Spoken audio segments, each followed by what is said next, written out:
people who don't have access to healthy food can incur almost $2,000 more in healthcare costs a year. Hmm. As a nation, that adds up to over 70 billion with a B dollars a year of what I call unnecessary healthcare costs Hmm. because we all need healthy food to thrive. So when you look at a community, what's the difference you see? Those examples I gave you, those are some of the most clear differences you see when you have communities that have access to healthy food versus those that don't. You see that change in healthcare. You see that change in healthcare costs. And it is a serious crisis that we need to address in the United States. Hey everyone, this is Jonathan Marks from Go To Health. Welcome back to another show. There's a misconception that food banks and pantries are only focused on preserved or canned foods, when in reality, they work with ag producers and retail partners to provide fresh, nutrient-dense foods to tens of millions of people across the country each year. Health starts with what's on your plate. Fresh, nutritious food can nourish lives and build healthier communities. Increasing access to one of the most powerful tools for better health, nutritious food, can support better health outcomes by preventing chronic conditions like diabetes, heart disease, and high blood pressure. At a time when the cost of basic needs like groceries and healthcare are out of reach for millions, the Feeding America network of over 200 food banks and 60,000 faith-based and charitable partners is working to ensure everyone has access to the same nutritious food that supports dignity and wellness we all want for ourselves and our loved ones. Food banks are among the most trusted voices in communities thanks to decades of committed service to community well-being. That from Claire Babineau-Fontenot, the CEO of Feeding America. She says, because of our deeply local roots, coupled with the power and efficiencies of a national network, Feeding America food banks are uniquely positioned to provide fresh, nutrient-dense foods to tens of millions of people across the country each year. With us to talk about this today is Melanie Hall, Chief Research and Innovation Officer at feedingamerica.org. She focuses on developing a deeper understanding of hunger, designing effective solutions for ending hunger in America, and evaluating the effectiveness of Feeding America's work. She has nearly 2 decades of experience working at the intersection of food insecurity and health, removing barriers to health equity while advancing the strategic, programmatic, and legislative objectives of organizations that seek to improve health outcomes in marginalized communities. You can learn more about Melanie's work at feedingamerica.org. If you're enjoying the show, it would mean the world to us if you took a second to leave a 5-star review on YouTube, Apple Podcasts, or Spotify, or wherever you're listening to us. It helps more people find the show and lets us know we're on the right track. Thanks in advance. So, welcome to the show today, Melanie Hall. How are you? I'm doing great. How are you doing today? Good. So, how does access to fresh, nutritious food impact community health, and what are the changes to health outcomes when people eat good food? Oh, that's an excellent question. So I happen to be a dietitian as well, and I can tell you that food, nutritious food, is just the foundation for good health. We in this country tend to focus on what not to do, right? So not too much fat, not too much sugar. But what we really need to focus on is what we need. We need fiber to function. We need vitamins and minerals to thrive. We need probiotics. We need hydration. All of these things we need are nutritious, healthy foods. And when we have those, we can function properly, we can grow, we can learn, we can do all the things we need to do in life. When we don't have those, we're more likely to get chronic disease. As a matter of fact, when it comes to diabetes, your risk of getting diabetes doubles when you don't have access to healthy food. Wow. You are more likely to be hospitalized. And if you're hospitalized, you're more likely to be there longer than someone who has access to healthy food. You're more likely to be in the ER. And so all of these things are a result of you not having the things you need so that your body can function. And this adds up. People who don't have access to healthy food can incur almost $2,000 more in healthcare costs a year. Hmm. As a nation, that adds up to over 70 billion with a B dollars a year of what I call unnecessary healthcare costs Hmm. because we all need healthy food to thrive. So when you look at a community, what's the difference you see? Those examples I gave you, those are some of the most clear differences you see when you have communities that have access to food versus healthy food versus those that don't. You see that change in healthcare. You see that change in healthcare costs. And it is a serious crisis that we need to address in the United States. So why do some people have difficulty accessing fresh, nutritious food? What's the problem? There are a variety of problems, but I mean, bottom line, it is harder and harder to make ends meet nowadays, right? I think a lot of people could agree to that. Mm-hmm. You have a lot of challenges when it comes to getting the right amount of income and resources into a household. Most people who are food insecure and don't have access to the food they need to eat, they're working. They may be working multiple jobs. They simply aren't being paid enough, or maybe they don't get the hours they need, or maybe they're caring for a loved one, or maybe they have a disability. So there is a range of stories and reasons why people might find themselves in a situation where they don't have what they need to buy food. On the other side, resources coming out of a household, we all know things are getting more and more expensive. So the food itself is more expensive. Maybe housing is more expensive.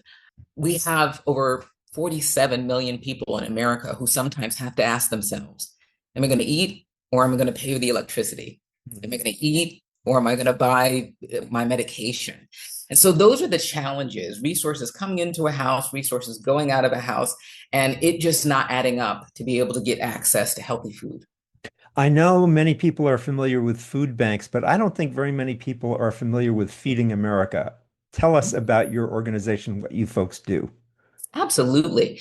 So, Feeding America is a national network of over 250 members.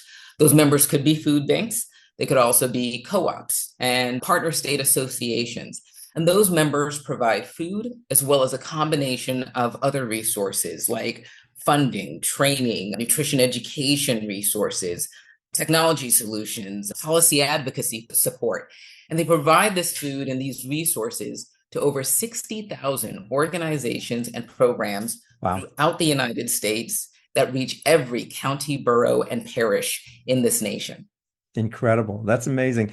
Now, when I think of a food bank, and I think this is probably common, I usually think of canned goods, which doesn't remind me of fresh food. Can you tell us what's Feeding America doing to increase access to fresh foods? Absolutely. So we have great partnerships with farmers and retailers that help us increase our access to fresh foods. We also now, more than we ever did in the past, buy some of the foods that we are providing to the families and neighbors that need it. We also have invested significantly in being able to move proteins across the United States. So fresh produce, fresh protein, dairy. We actually have a national temperature controlled system Hmm. over 13 protein pack rooms, 3,000 vehicles, and over 10 million square feet of warehouse space that allow us to get protein where it needs to go. So, whether it is food from the farm or produce from the farm, I should say, whether it is protein, dairy, we've created an infrastructure after 46 years of doing this in Hmm. order to get healthy food where it needs to go. Good. And how do you get access to this food yourselves? Do you just simply buy it from farms, or how does it work? There are a variety of ways. So there are donations, there's purchasing, there is food rescue, which is when there is food, usually maybe in the retail situation, where long before it expires, while it's still perfectly good food, there's a Hmm. decision made to say, you know what, this can do better if we donate this versus seeing whether or not we can sell it. So there are a variety of ways for us to get all of that food. When it comes to food rescue, we've rescued, I believe, over 3 billion pounds of food. And we are actually on a mission to, and this is just in this past year, we're on a mission to rescue 5 billion pounds of food a year. So, again, a variety of ways that we are getting the food that might go to waste and making sure that it goes where it's needed. Good. And when you say rescue, what do you mean by rescue? Oh, rescue, that is example being when there's food retail or at the farm where either the farmer is having a challenge selling it, or same with the retailer, maybe they are having a challenge selling it. And long before it reaches the point where it could go to waste, we make sure to rescue it from that fate and get it to someone who needs it. Got it. Is there a concern, and I don't mean to get political here, but I'm just trying to be realistic. Is there a concern with the new immigration policies, I'll put it that way, and the roundup of people who may not be full citizens or maybe immigrants? Is there a threat to the harvesting of food on farms that may affect Feeding America? Well, we've definitely heard the stories about farmers saying it is harder for them to get their food where it needs to go. And so if that is happening, it is happening to us. The same is happening to retailers that are trying to get that food, to manufacturers that want to use that food. And Yeah. so we're all experiencing what we're hearing from farmers as far as the challenges that they're seeing. And I understand Feeding America is starting to work with healthcare providers. What's the relationship there?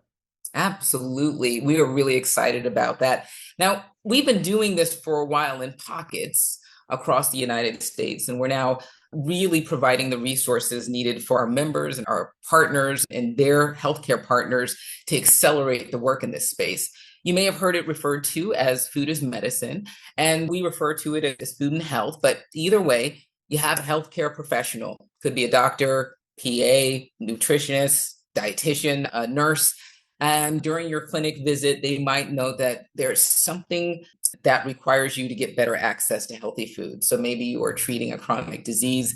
A lot of people don't think about this, but healthy food is needed for wound healing, right? Making sure you have a good immune system. So whatever it is, a health professional says, I need you to get more access to healthy food. Mhm. Now, in the case that this person is food insecure, that they don't have access to food, that health professional can now refer them to one of our programs. Mm. And at that program, we can provide medically tailored groceries, medically tailored meals, produce prescriptions, or a variety of other foods that a healthcare provider has said, this is what I need my patients to have access to. And then we work with those partners to make sure that over time, that person gets the foods they need. And then the healthcare provider sees the improvement that they expect in their health. That's incredible. Medically tailored food. How does that system work? What happens? Does the doctor write a prescription or what's the method here? It happens a variety of ways when it comes to the experience of the patient. In some cases, we work with a provider to actually set up a food pantry in a clinic. And so they Hmm. might be marched right down there and have a great session with a dietitian or some other health member of their health plan or Yes. healthcare team and talk about what foods they need to eat, why, how to prepare them. So that's one way. Another way is something that is very akin to a prescription, a referral, and they go to pick up the food. And that could happen at a community pantry. It could happen, we sometimes have food lockers. It could happen at a food bank. Other times it's a delivery system, and maybe they have an app or some other system set up where the person can say, hey, I've been referred, here's what I'm looking for, and then that food can be delivered. So we have a variety of models that are meeting the needs of the healthcare provider and the patients that they serve. Good. My audience knows I always ask this question near the end when I don't have any more. The question is, what question haven't I asked that I should have asked? Ooh. Or, or Mhm. what message would you like to leave people with before we end today? I want to bring it back to that there are 47 million people in the United States that don't have access to healthy food. Mm. And most of them are working Mhm. and they still don't have what they need. Mm. This is a public health crisis. And we're all paying for that. Remember that 70 billion I mentioned at the beginning of this? We're all Yes. paying for this. And so it is important to realize that this is happening in the richest country in America. And it's important to know that you have power to do something about it.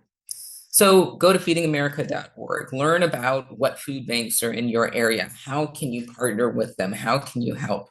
And again, when you think about the amount of people who are in this situation, living, trying to find and make sure that they have access to food, you probably walked past someone today who may not know where their next meal is coming from. Mm.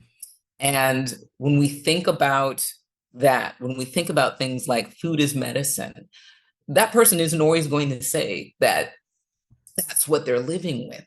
And Yeah. so we need to find dignified, respectful ways to make sure that they know that they have options, they have solutions, and that there are people who care in order to help them get the things that they need. a wonderful way to end this interview. Melanie, thanks so much for being with us today. You're bringing us such important and heartfelt information. And people can make donations, I assume, at feedingamerica.org if you want to support Absolutely. Feeding America. And that can go to Feeding America. It can also go to local food banks. Absolutely. As a matter of fact, that would be my number one recommendation. When you go to feedingamerica.org, look up your local food banks and find out what they need and what the neighbors that you live possibly next door to are looking for and how you can help that way. Good. And these food banks, they can be in different kinds of organizations like churches or religious organizations or where else? Where would we find a food bank? What would it look like? Absolutely. And actually, I'm glad maybe this is the question you didn't ask, you should have. A lot of people misunderstand food bank versus food pantry or food shelf. Food bank, we're the ones providing the food, the resources, technology, et cetera. And we're providing those to those 60,000 community-based organizations. And that's when you think of when you think, oh, I'm going to a pantry at a church, or at a school, or in my community. And so when you look up your local food bank, they can then connect you to the food pantries or the programs or the food shelves that are throughout your community. And so you might volunteer and provide help at that level. Great. Good. Thanks so much for being with us today, Melanie. It's been a good education for us all. Thank you. We've been talking with Melanie Hall. She's the Chief Research and Innovation Officer at feedingamerica.org. She focuses on developing deeper understanding of hunger, designing effective solutions for ending hunger in America, and evaluating the effectiveness of Feeding America's work.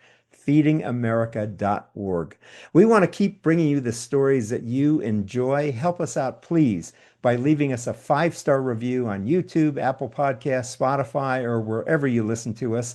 It helps other dedicated listeners find us as well. This has been Jonathan Marks with Go to Health, and as we say at the end of every show, go to health. Take care. We'll see you again next time. Bye. Thank you for tuning in today to Go to Health. You are one of almost 10,000 people per day who enjoy the evidence-based health information offered by our guest health experts. You can watch us on our website and YouTube and listen to us on 8 podcast networks. Be sure to join Jonathan Marks in our upcoming shows each week. If you like our show, please share this episode with your friends and colleagues. You can subscribe to the show, join our email list, send us feedback, browse through the online store, and view our library of over 150 shows at gotohealthmedia.com. See you next time, and remember to elevate your life with Go to Health.